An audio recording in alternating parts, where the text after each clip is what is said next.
أعوذ بالله من الشيطان الرجيم پناہ مانگتا ہوں میں اللہ کی شیطان مردود سے۔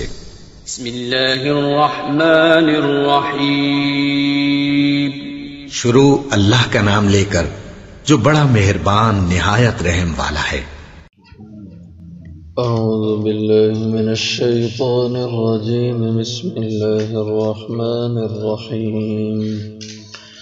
وهو الذي أنشأ جنات معروشات وغير معروشات والنخل والزرع مختلفا أكله والزيتون والرمان متشابها وغير متشابه كلوا من ثمره إذا أثمر وآتوا حقه يوم حصاده ولا تسرفوا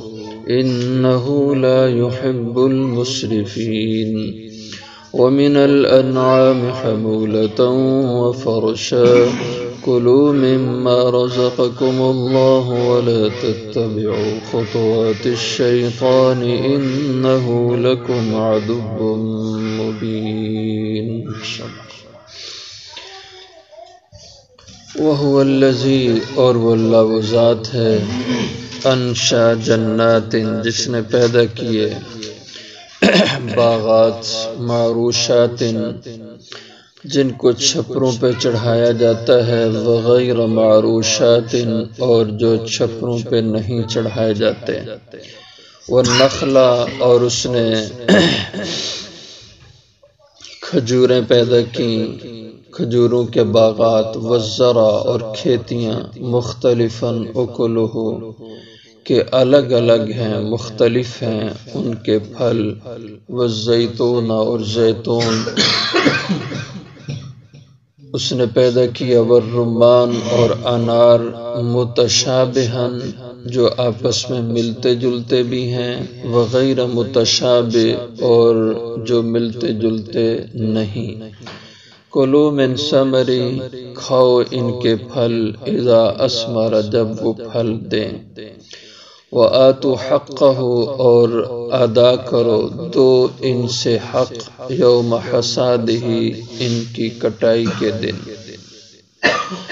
ولا تسرفوا اور اسراف نہ کرو حد سے نہ نکلو انہ لا يحب المسرفین بے شک اللہ جل شانہ اسراف کرنے والوں کو پسند نہیں فرماتے ومن الانعام حمولہ اور چوپاؤں میں سے کچھ ہیں حمولتاً جن پہ سامان تم اٹھاتے ہو بار برداری کا کام لیتے ہو وفرشن اور کچھ ہیں جو زمین سے لگ کر چلتے ہیں کلوا من ثمری کلوا مما رزقکم اللہ کھاؤ اس میں سے جو تمہیں اللہ نے عطا کیا رزق کے طور پر ولا تتبعوا اور نہ پیروی کرو خطوات الشیطان شیطان کے قدموں کی انہ لکم عدو مبین بے شک وہ تمہارا دشمن ہے کھلا واضح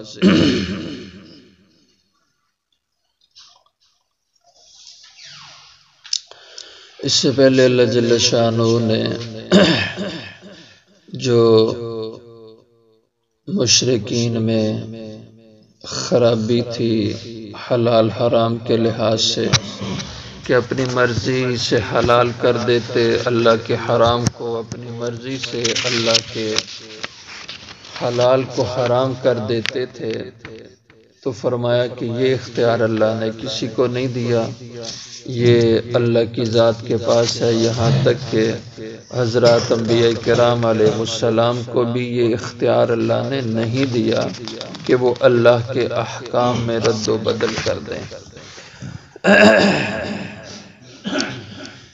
اب جو اللہ جل شانہ نے انسان کو حلال رزق حلال مال جو دیا ہے اس کی بابت ارشاد فرمایا ہے اور اپنی نعمتوں کو اللہ نے گنوایا ہے اپنی شان اور قدرتوں کا ذکر فرمایا وَهُوَ الَّذِي أَنشَأَ جَنَّاتٍ مَعْرُوشَاتٍ اللہ وہ ذات ہے جس نے پیدا کیے تمہارے لیے طرح طرح کے باغات، جنات، یہ جنت کی جمع ہے، جنت باغ کو کہتے ہیں، اور عموماً ہم بہشت کو جنت کہتے ہیں، جنت دوزخ دو متقابل لفظ بولتے ہیں۔ تو وہ جنت جو آخرت میں اللہ نے اپنے نیک بندوں کو دینا ہے، وہ بھی چونکہ باغات کی جگہ ہے، طرح طرح کے اس میں بھی باغات ہیں، ان باغات میں محلات ہیں، تو ان باغات کی نسبت سے اس کو بھی جنت کہا جاتا ہے، تو اس کی جمع جنات ہے۔ تو ایسے باغات ہیں معروشات جو چھپروں پہ چڑھائے جاتے ہیں، مثلا انگور کی بیلیں ہوتی ہیں، ان کے باغات ہوتے ہیں،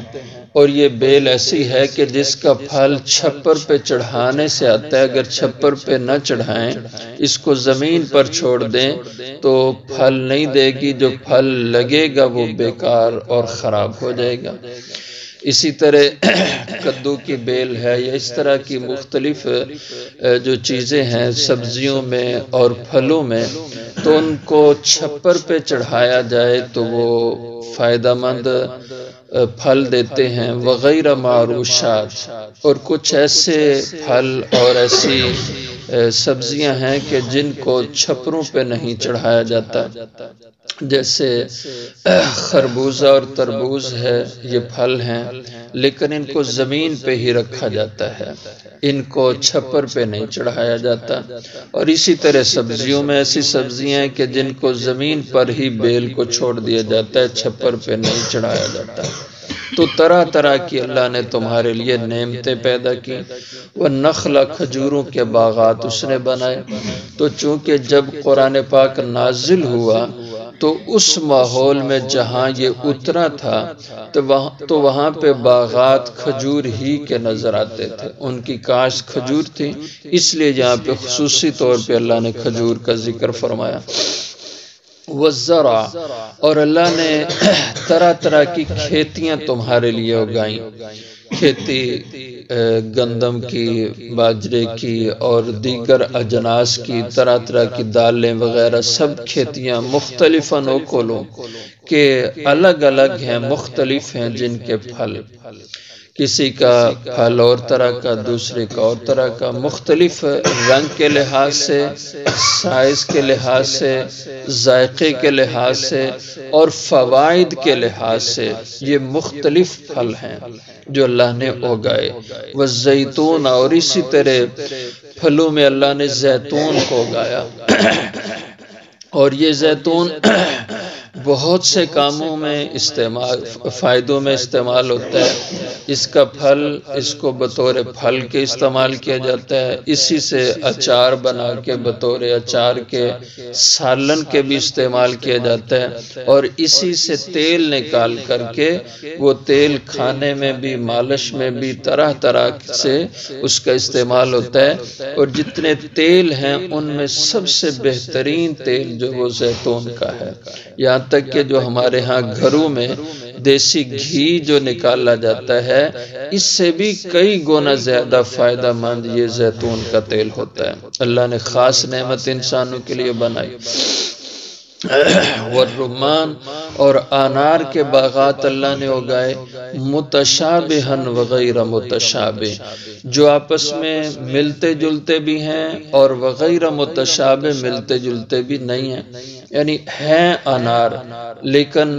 ایک انار کا رنگ الگ ہے، دوسرے کا الگ ہے، ایک کا ذائقہ الگ ہے، دوسرے کا ذائقہ الگ ہے،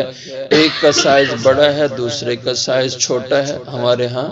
کچھ انار ہیں، ہمارے ہاں ایک کابلی انار ہوتا ہے اور اسی طرح دیسی انار ہوتا ہے، یہ مختلف الگ، کسی کا رنگ سرخ ہے، کسی کا رنگ سفید ہے، اور طرح طرح کے ان کے فوائد ہیں، ان کے ذائقے ہیں۔ کلوا من ثمرہ، کھاؤ تم ان کے پھلوں کو جو اللہ نے تمہارے لیے پیدا کیے، اذا اثمر، جب وہ پھل دیں۔ وَآتُوا حَقَّهُ يَوْمَ حَصَادِهِ، لیکن یہ یاد رکھنا کہ ادا کرنا ان پھلوں اور ان اناج اور اجناس سے ان کا حق یوم حصادی، ان کے حاصل کرنے کے دن، یعنی جب کٹائی کرو تم یا پھل چنو تم، اس دن جب تم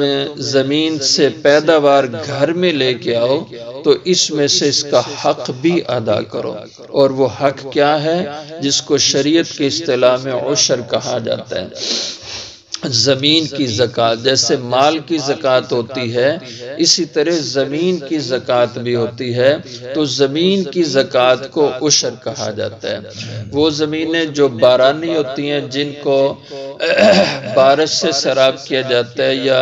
نشیبی جگہوں پہ ویسے پانی وہاں پہ آ جاتا ہے، مثلا کسی دریا کے کنارے پر، کسی نالے کے کنارے پر ہے،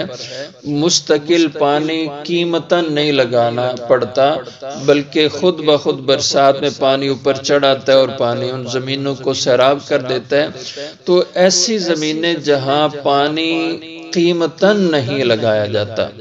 اور مفت میں پانی ان کو سیراب کر جاتا ہے، ان کا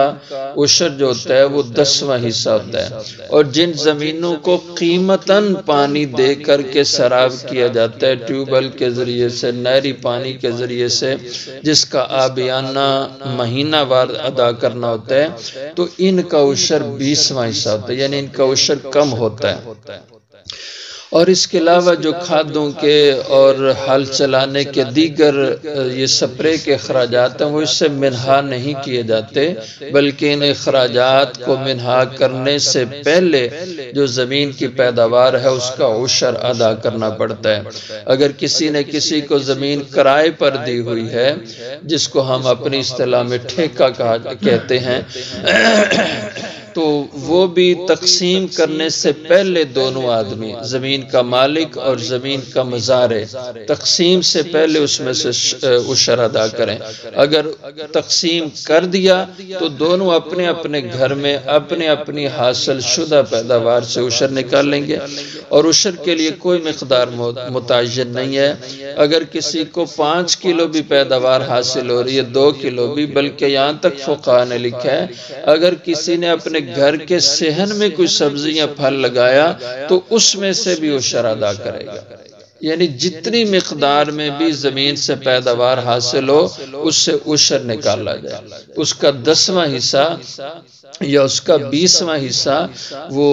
نکالنے کا حکم ہے۔ وَآتُوا حَقَّهُ يَوْمَ حَصَادِهِ وَلَا تُسْرِفُوا، اور یہ اللہ کی نعمتیں ہیں، ان کو استعمال کرو لیکن فضول خرچی نہ کرو، اسراف نہ کرو۔ اسراف کا معنی یہ ہوتا ہے کہ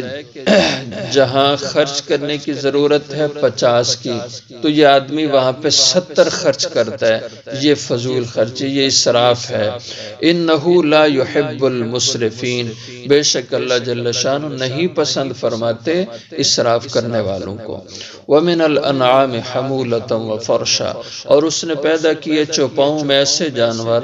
حمولتاً جو بوجھ اٹھانے والے ہیں، جیسے اونٹ ہے اور خچر ہے، گدھا ہے، اور اسی طرح وفرشا، وہ جانور بھی اس نے پیدا کیے جو زمین سے لگ کے چلتے ہیں، یعنی چھوٹے قد والے ہیں، زمین کے قریب ان کا جسم ہوتا ہے، جیسے بھیڑ بکریاں ہوتی ہیں، یہ جانور۔ کلوا مما رزقکم اللہ، کھاؤ تم جو کچھ اللہ نے تمہیں حلال مال دیا ہے، جو کچھ اللہ نے حلال کیا اس کو کھاؤ، جو اللہ نے حلال نہیں کیا، حرام ہے، وہ نہ کھاؤ۔ اور ولا تتبعوا، ایسے حرام کو حلال قرار دے کر نہ پیروی کرو تم خطوات الشیطان، شیطان کے قدموں کی۔ جو چیزیں اللہ کی حرام کردہ ہیں، ہیلے بہانوں سے ان کو حلال کرنے کی کوشش نہ کرو۔ جیسے سود حرام ہے، اب آج کے معاشرے میں سود کا بہت زیادہ رواج ہے، لیکن اس کے معنی یہ نہیں ہوں گے کہ اگر سود ہی سود ہر طرف ہو تو وہ حلال ہو جائے گا، یا اس کو ہم ہیلے بہانوں سے اس کو پرافٹ کا نام دے کر کے اس کو ہم کہیں گے کہ یہ تو اب مجبوری بن گئی، ہم کیا کریں؟ ایسے نہیں فرمایا وَلَا تَتَّبِعُوا خُطُوَاتِ الشَّيْطَانِ، اور نہ پیروی کرو تم شیطان کے قدموں کی، إِنَّهُ لَكُمْ عَدُوٌّ مُّبِينٌ، بے شک وہ شیطان تمہارا کھلا اور واضح دشمن ہے، تو وہ تمہیں ہیلے بہانوں سے گناہ کی طرف لگانے کی کوشش کرتا ہے، اور وہ تمہیں طرح طرح کے مغالطوں میں ڈال کر اللہ کے حکم سے دور کرنے کی کوشش کرتا ہے، اس لیے چوکنا اسے رہو۔ ان الشیطان لکم عدو فاتخذوہ عدوا، دوسری آیت میں فرمایا کہ وہ بے شک تمہارا دشمن ہے، اس کو دشمن ہی بنا کے رکھنا، کبھی اس کے بارے میں ذہن میں یہ نہ آئے کہ وہ تمہارا دوست ہے یا تمہارا خیر خواہ ہے، وہ تمہارا دشمن ہے، اور اس کو دشمن بنا کے سمجھ کے رہنا، کبھی مغالطے میں نہ آنا کہ وہ تمہارا خیر خواہ، ورنہ تو وہ تمہیں پھسلا کے گمراہ کر دے گا اور اللہ سے بیگانہ کر دے گا۔